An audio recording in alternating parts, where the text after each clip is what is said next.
Alright, in this lecture, we're going to be going over something called the rule of 60%. Now, the rule of 60% is not going to be taught to you almost anywhere. I've run into very few people that actually know about the rule of 60%, and I learned this when I was interning at the animation studio when I was 17. And I learned it from a really good artist friend of mine. Now, what is the rule of 60%? Well, the rule of 60% helps your perspective drawings from becoming distorted looking.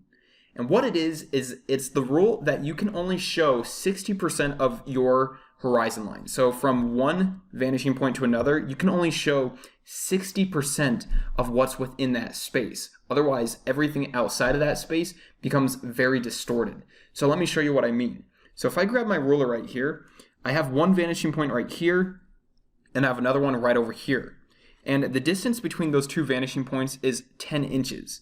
So 60% of that would be 6 inches. So that means 4 of those inches are extra that I don't want to show. So what I would do is I would come in 2 inches from both sides. So I would come in 2 inches from this vanishing point, and then I would come in 2 inches from this vanishing point, so to right there. And so now I can only show within that space. Otherwise, everything outside of that space looks too distorted and it doesn't look realistic. You would never see something that distorted in perspective, but you would see that type of perspective right there.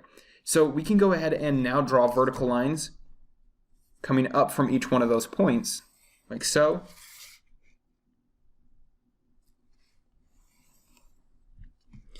And now that's our composition right there. That is our workspace to work in.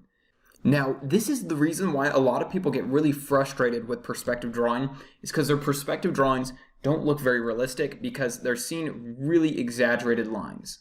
Now that you have the space that you can make your drawing within, what you need to do next is you need to make the same measurement but vertically. And so we have 6 inches from here to there, and so we need 3 inches on this side, bottom side of our horizon line, and 3 inches on the top side.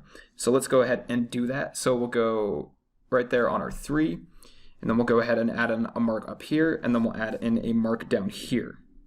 And then we can go ahead and draw a line for our bottom horizontal line, and one for the top, like so. And so now we have a guide. We have a guide for where our picture can be. So anything on the outside of this square we don't want to use. Now, you can cut these edges off so that this is your only workspace, but I recommend you don't do that till the very end of your drawing because you still need to know where your vanishing points are. So now if we wanted to continue drawing images in here, we know where we want to put our objects. So let's say that we wanted to add another box in here and we wanted to add it in underneath all of these ones. Well, we know we need to keep it in this area, and it can't be over here, it can't be out of here. We need to keep it within this area right here because if we leave the space of this box, it's going to become too distorted. Now, you don't have to use this entire box. If you want, you can bring this line up so that the bottom of your page goes right there, and you can bring this line down, or you can bring these lines in, whatever you want to do. You just need to make sure that you stay within this 60% box, which is the 60% ratio between your two vanishing points. Really quick, let's go ahead and look at an example of this distortion.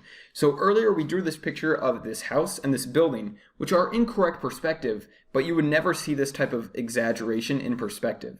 So what we're doing wrong here is we're not applying the 60% rule. So the 60% rule says we can only show 60% of our image, and then we need to take that same distance and we need to put it vertically. And so really honestly, probably this house would be getting cut off right about there if we were following that rule.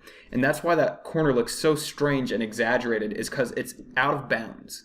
Thanks for watching this lecture, and I really look forward to seeing you in tomorrow's lecture, where I'm going to draw for you guys a picture that is well rendered and uses 2-point perspective. And then we're going to apply highlights and shadows to that, as well as cast shadows, so that you can see what it looks like to draw an actual really well rendered drawing using all the techniques I've taught you up to this point.